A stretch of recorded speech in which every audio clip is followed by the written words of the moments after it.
Can you explain the difference between machine learning models and large language models and why that distinction really matters? I find myself a lot of times answering it on the job day in and day out. Traditional machine learning models are trained to do one specific thing extremely well. They sit really naturally in a GXP environment. Large language models, on the contrary, is a fundamentally different tool. They are trained on massive corpora of text. They generate probabilistic rather than deterministic outputs, and they are generalist in nature. So the same model that can draft a deviation investigation. What are you actually seeing AI improve within pharma business processes today on a day-to-day basis, if it has to do with quality, regulatory, or inspections? The honest answer is more places than people expect, but fewer places than the vendors would like to tell you. Because in quality, the highest impact use cases I have seen are around inspection readiness and deviation management. The moment you can look at your CAPA records, the corrective preventive actions records, your observation history, or your trending data, and you can surface a signal before it becomes a 483 observation by the US FDA. That's genuinely valuable. In regulatory, the honest truth is the pharma industry is still a bit early. The area I find most exciting right now is inspection risk prediction. Welcome to Pharmatica, the podcast that explores the pharmaceutical life cycle through real-world insights and practical strategies. I'm your host, Shubhangi Dua, also a podcast producer and a B2B journalist. AI is a hot topic right now in pharma. It touches R&D, manufacturing, quality, regulatory issues, and even inspections, of course. However, there is a growing disconnect behind the buzz. Senior leaders often refer to AI as if it's a single entity. Regulators insist on human oversight, while teams on the ground use different tools. Some are powerful, some are risky, and some are highly misunderstood. So today's episode, we will clarify this confusion. Joining us is Lara Masad, an AI and data innovations independent consultant. Lara collaborates with pharma organizations as they navigate AI adoption from a business and governance angle, not just theory or hype, but what genuinely works under regulatory constraints. We will discuss what AI really looks like in pharma today. We'll also explore where it adds real value, where the risks lie, and why governance, change management, and basic AI knowledge might matter more than the models themselves. Thank you for having me, Shubhangi. It's so great to have you on. And today I want to begin this session by addressing some of the biggest misconceptions in the industry. So I'm so excited to have you on board for our second pharmaceutical episode. So how about we begin by clarifying the basics? Can you explain the difference between machine learning models and large language models and why that distinction really matters? I like this question. It's really a great grounding question, actually. It's one I find myself a lot of times answering it on the job day in and day out, because the terminology gets conflated all the time at different levels in most organizations. So the way I think about it, traditional machine learning models are trained to do one specific thing extremely well. We feed them data like deviation rates, batch records, sensor readings, and they learn a pattern. They are deterministic, they are explainable, and if you have trained them well, they are highly auditable as well. So this is why they sit really naturally in a GXP environment.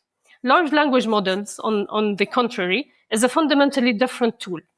They are trained on massive corpora of text, they generate probabilistic rather than deterministic outputs, and they are generalist in nature. So the same model that can draft a deviation investigation, for example, is also able to rewrite a poetry. That flexibility is powerful, but it's also exactly what makes validation hard in pharma. You can't write a fixed qualification protocol for a model that can answer in 1,000 different ways. The distinction between large language models and machine learning in pharma, it actually really matters, because they are often pharma leaders are often making the decisions of whether or to buy or budget decisions based on conflated understandings. I have seen organizations default to large language models for everything because it's what's in the press, what we know about ChatGPT, Claude, etc. So this is the buzz. This is what's available on the market.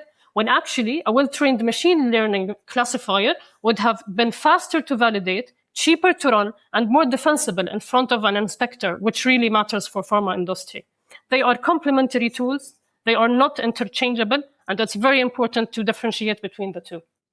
LLMs get a lot of attention, but pharma has been more cautious with them, of course. From your perspective, what makes LLMs harder to trust in regulated environments compared to traditional machine learning? Because they are more probabilistic models, they are trained on large texts, large bodies of texts.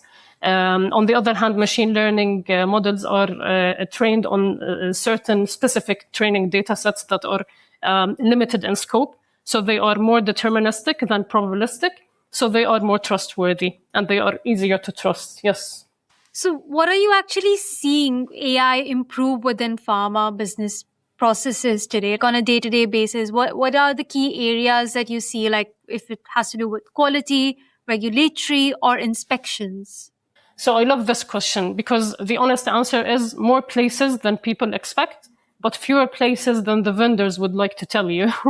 Because in quality, the highest impact use cases I have seen are around inspection readiness and deviation management. The moment you can look at your CAPA records, the corrective preventive actions records, your observation history, or your trending data, and you can surface a signal before it becomes a 483 observation by the US FDA. That's genuinely valuable. In regulatory, the honest truth is the pharma industry is still a bit early. The high-value use cases are in document processing, for example, gap analysis between the internal systems versus publicly evolving guidelines. As you know, guidelines are repeatedly being updated day-to-day basis. Regulatory intelligence monitoring, drafting response narratives as well. But full-scale regulatory submission support is still a few years away from being defensible in most markets and for most regulatory bodies. The area I find most exciting right now is inspection risk prediction. You can build models that can tell you based on your historical data where your vulnerabilities are before the inspector walks in the door. That's a use case that has a clear return on investment, a clear validation pathway because it's a machine learning model, and a clear regulatory rationale. And then there is a whole separate conversation I would like to highlight that in clinical AI, for example, in healthcare, which is where my startup GeneAid sits, we're applying machine learning to genetic variant classification for the Gulf and Arab populations, which are also massively underrepresented in existing reference databases, which is another risk profile than the quality management AI that we are discussing today as well. The principles around explainability and clinical governance are also the same, similar to the ones that are applying to the pharma industry. Can you lay out a vision for me how that would actually work on like a day-to-day basis? How do you deliver value? For example, the GeneAid startup model, we have built a machine learning model that used a specific set of data from ClinVar, from NCBI. The model was trained specifically on this data set. It had gene mutation variants and specific information about those gene mutation variants and their causal effect, whether or not they are causing disease. So is it pathogenic? Is it benign, a gene mutation? The model was built as a machine learning model. It didn't depend on large language models because they are probabilistic, as we mentioned earlier. The machine learning is more deterministic, so it's easier to explain. Part of the pipeline that we have built was an explainability layer that highlighted what features exactly were contributing to the classification we are getting out of the model. So, for example, the model gives you a classification that this gene mutation is causing disease. It's pathogenic. And it's giving you the reasons why it thinks it is pathogenic. It is causing disease because it has a gene mutation of type X. It has a phenotype of type Y, for example. This is why the model predicts this gene mutation to be pathogenic. So this is the explainability layer we had. It was built this way intentionally because it was set to serve the healthcare industry, which cares a lot about explainability. During the development of this pipeline, I would like to highlight that we had to sacrifice a bit of its performance metrics. So it was very, very, very accurate, but we had to sacrifice a bit of its accuracy in order to add an explainability feature to the pipeline. So some models, they give you high predictability or high performance metrics, but it does not tell you why the model is doing this prediction. We chose a different model to make sure that we have an explainability layer within our pipeline, because this is what regulators care about. This is what healthcare professionals care about as well. What's more important is accuracy rather than explaining why it works. You have to find the sweet spot between accuracy and explainability in pharma and healthcare industries.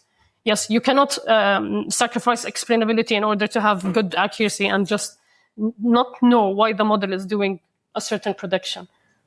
So, Lara, as LLMs gain traction, what does responsible adoption look like in regulated environments? And what should pharma teams be evaluating before deploying them? Yes. So for me, responsible adoption, it starts before you write a single line of code. It starts with the question of what problem are we actually trying to solve? And is a large language model the right tool, or is it a machine learning tool? So you have to decide right on before starting anything to decide whether or not a large language model is the answer or a machine learning model is the answer. Once you have got that clarity, there are three things I think pharma teams need to evaluate before they deploy anything. First, we have to know how to validate the tool. How do you validate a model that's non-deterministic? For example, a large language model is not deterministic. So this is actually the honest challenge with large language models and GXP environments. You need to think about validation in terms of use case scope. We have to scope our use case. We have to decide what acceptable outputs look like. And we have to integrate human review gates within the workflow. Not in terms of a fixed test set that gives you the same answer every time, because it wouldn't. Large language models do not actually give you the same answer every time you ask them the same question. So we have to have a certain range of acceptable answers. Second, we have to emphasize on traceability. Regulators want to know who approved this output, what version of the model generated it, what was the prompt that you used to get this output. The full audit trail needs to exist, and it needs to survive a data integrity inspection. Governance comes first, not later. Third, and this is the one teams underestimate, is the human review layer. It's not enough to put human in the loop checkbox in your validation protocol. You need to think about cognitive load on the reviewer himself and automation bias. If a QA, quality assurance analyst, reviews 200 AI drafted deviation summaries in a day, are they really reviewing them? That's a process design problem as much as it is a technology problem. Start with low stakes, high frequency tasks, drafting, summarization, formatting, things where a mistake is recoverable. That's where we build the institutional muscle before you go near anything that touches a submission or a CAPA, a corrective preventive action. For example, I would also suggest having the validation protocol scoped on a use case, having a scoring rubric for the output by subject matter experts, so we can judge the quality of the output.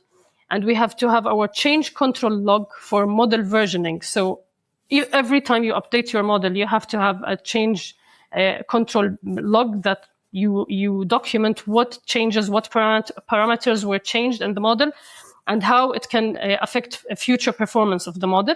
That's specific enough to be confident about the tool that you have employed. All right. And what about regulators like FDA who emphasize human oversight in AI systems? What does that really look like when it's done very well? And also, how does it fit within existing pharma quality frameworks? Okay, so for example, one of the AI agents can draft deviation investigation reports. So a QA analyst reviewer has to review this deviation investigation report. So you have to have a checklist that has the human in the loop check. It has to be checked. And this human reviewer has to have a perfectly clear rubric to assess the quality of this output, of this deviation investigation draft that the AI agent has drafted in the first place. So you have the best practice, let's say, best practice example on the side. The reviewer has to understand what the best practice output looks like, so he can judge the output that comes out of the system. And before you adopt the AI agent or the large language model that helps you draft these reports, you have to actually have multiple subject matter experts reviewing the same output and having their own rubric evaluation of these outputs. Then you have an average output assessment of this AI agent before deciding that this is a good version that I can move into production and start using at scale. So it's like a pilot study that you use it in a smaller department, then you roll it out to all departments at once. How effective has that been in the industry? It is very effective, and it is actually the expectation of the regulator, because you cannot really roll out a tool without validating that it's doing well. Add to that, you have to keep monitoring its performance throughout its life cycle, because as you know, some large language models, they drift over time. When you base your model on those models, you have to make sure that you are consistently monitoring the performance metrics of these models. So whenever a drift is made, an alarm or an alert is turned on, so that the responsible person about these models has to reassess and retrain maybe the model to measure up to the expectation again. How often do they have to kind of enforce reassessments? Not just the ones if they're flagging something, that's a different case, and I'm sure that they're doing it regularly, they're checking it regularly. But how often do official bodies have to ensure that, you need to make a check of it like every few months, or is it yearly? It's definitely not yearly. It's continuously done. As you know, it's also dependent on the use case, on the level of risk involved in this use case. So this is why it's advisable to start with low risk, low stakes, highly frequent tasks, so you can tolerate mistakes or recover them. Because when you start at high stakes, it's high probability of risk. So it's also always advisable to start with low risk tasks. And the continuous monitoring is almost on a daily basis. You have to monitor its outputs. It's part of your day-to-day job as a user. Absolutely. And especially, I think it's more critical for the pharma industry where patients are involved. You kind of have to be more on top of it. It is, after all, a sensitive data, ultimately. Yeah, exactly. For pharma leaders who are serious about building long-term AI capability, where should they be focusing their energy over the next 3 to 10 years, would you say? This is the question I care most about, actually, because it's the one that determines whether pharma leads the AI transformation in healthcare or ends up playing catch-up with companies that were born digital. I actually would emphasize the three things in order of priority. People before tools. The biggest bottleneck I see isn't access to AI technology. It's the people who know how to work with it, scientists who understand what a model can and cannot do, QA professionals who know how to validate these tools, something that doesn't behave like traditional software that they are used to. Leaders who can actually make sensible risk decisions without either blocking everything or approving everything uncritically. That capability takes years to build. It needs to start now, actually. On another angle, I would emphasize regulatory fluency as a competitive advantage. The organizations that win over the next decade won't just be the ones with the best models. They will be the ones who can get those models through validation and regulatory approval the fastest. That means building regulatory affairs teams that actually understand AI, not just teams that are trying to apply the old frameworks to the new technology. That's a real moat. And very few organizations have it yet, as of today. A third one that I would emphasize is localization, especially for MENA. I'd be doing a disservice if I didn't say this. AI that works well in the US and Europe regions doesn't automatically work for Gulf and Arab populations. The data is sometimes not there, and the regulatory context is really different. Organizations that invest in this now will be in a very strong position as those markets grow. The thread across all three, we build a foundation, not a series of one-off projects, AI that compounds over time, but only if you have built something worth compounding on. So this is the three angles: localization, regulatory fluency, and people over tools. Localization, and did you say localization, Fluency? regulatory fluency, and Yes. Tools. over Tools. rules? Okay. Tools. Okay. Tools. People over tools. Okay, I Yeah. got it. I now I recall that you said that it's human in the loop is not enough. It's human review also that is essential. So that's actually a very great key takeaway for some pharma leaders out there, I believe. So thank you so much, Lara, for Thank you. sharing your insights. Thank you so much for coming on the show and sharing your insights on AI in pharmaceuticals and technologies, also helping us understand the critical regulatory aspects in the industry that many pharma institutions often misinterpret. So, to our pharma community, thanks for tuning in. If you found this episode valuable, please follow, rate, and share. Join the conversation on X and LinkedIn at EM360 Tech or visit our website for more expert insights, pharmatica.io. Thank you.